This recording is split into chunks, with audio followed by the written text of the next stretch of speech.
ఇప్పుడు ఫార్మింగ్లో కూడా natural farming అంటున్నారు, ఆర్గానిక్ ఫార్మింగ్, డిఫరెన్స్ ఏంటి sir? Natural farming anything is fine అండి.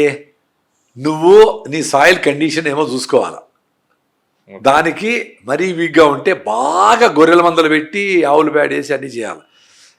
అందుకే మనది గో ఆధారిత వ్యవసాయం అని ఎందుకన్నామంటే గొర్రెల కంటే కూడా ఆవులు ఎక్కువ పెంచేవాళ్ళు, డొమెస్టికేట్ చేశారు.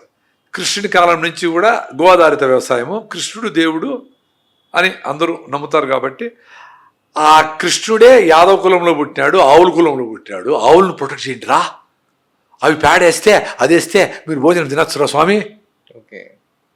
అందుకని యుద్ధాలు కూడా ఆవుల కోసం జరిగినాయి. ఉత్తర గోగ్రహణం అవన్నీ అంటే ఫుడ్ సెక్యూరిటీ ఉంటే ఆవులు ఉండాలి అని. ఎందుకు దున్నుతాయి, పెట్రోల్ డీజిల్ లేదు, పేడ మూత్రం వేస్తే పంటలకు వస్తాయి. తల్లిపాల తర్వాత గోవు పాలు, దేశీ ఆవు పాలు. ఇప్పుడు పాలు తాగద్దంటున్నారు కాబట్టి పెరుగు, నెయ్యి, వెన్న. కృష్ణుడు కూడా పాల దొంగ కాదు, వెన్న దొంగ. వెన్న అయ్యేటప్పుడు పాలు మాయం చేస్తేనే వెన్న అయ్యేది, పెరుగు అయ్యేది కదా. సో అట్లా అనుకుందాం. బ్యాక్టీరియా మంచిగా, లాక్టిక్ యాసిడ్ బ్యాక్టీరియా వస్తుంది, పెరుగు మంచిది, పిల్లలు కూడా మంచిది, నీకు గట్టి మైక్రోబ్ ఇంప్రూవ్ అవుతుంది. వాట్ ఎవర్ రీజన్ మిల్క్ అంటే పెరుగు బెటరు, నెయ్యి బెటరు అనుకుందాం. సో ఎప్పుడైతే ఆవులు గో ఆధారిత వ్యవసాయం చేశామో అట్లీస్ట్ 4-5 సంవత్సరాల నుంచి 4-5 సంవత్సరాలు టెస్టెడ్ అబ్బా అది. సో గో ఆధారిత వ్యవసాయం నడిచింది, అందరూ తిన్నారు మొన్న 60-70 ఏళ్ల వరకు.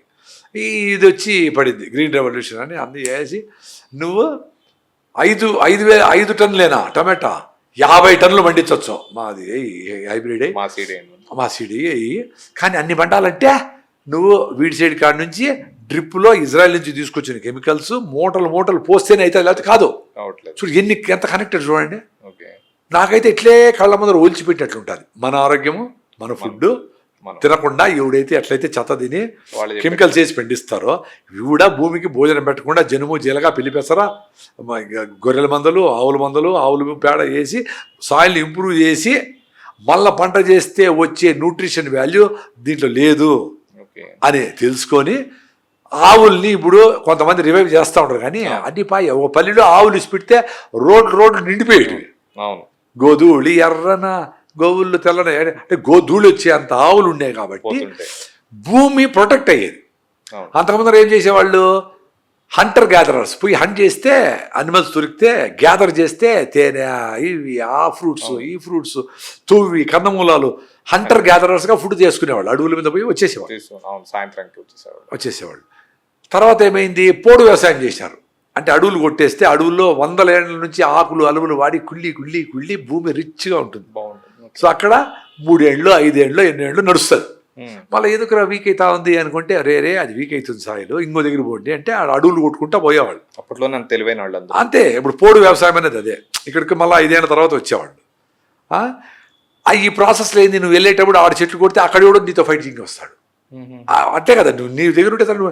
సో ఇది కరెక్ట్ కాదే అని చెప్పి శ్రీ మహాభారత టైంలో, శ్రీకృష్ణుడి కాలంలో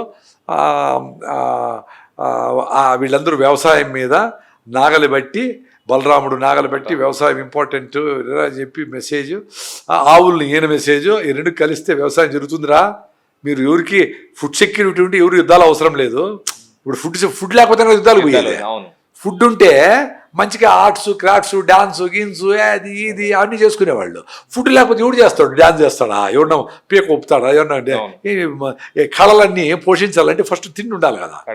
సో ఎప్పుడు తిండి సెక్యూర్డో అప్పుడు దేశం సుభిక్షంగా ఉంటుంది. తిండి లేకపోతే ఎట్లా, అది కరువు వస్తే చాలా డేంజర్.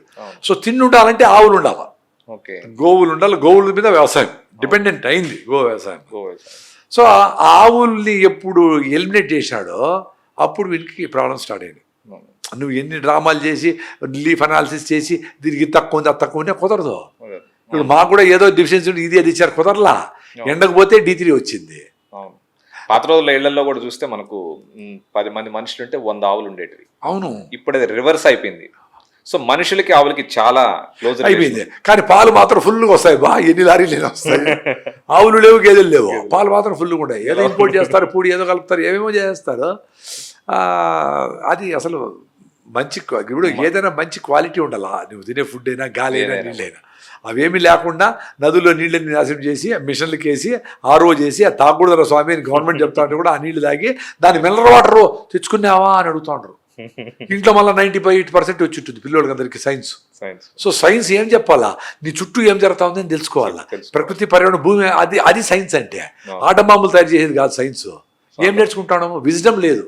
అవసరమైన సైన్స్ కంటే అనవసరమైన సైన్స్ ఎక్కువ. అనవసరమైనవి తెలుసుకొని అవసరమైనది పక్కన పెట్టేసేది ఇప్పుడు సైన్స్ అంటాను.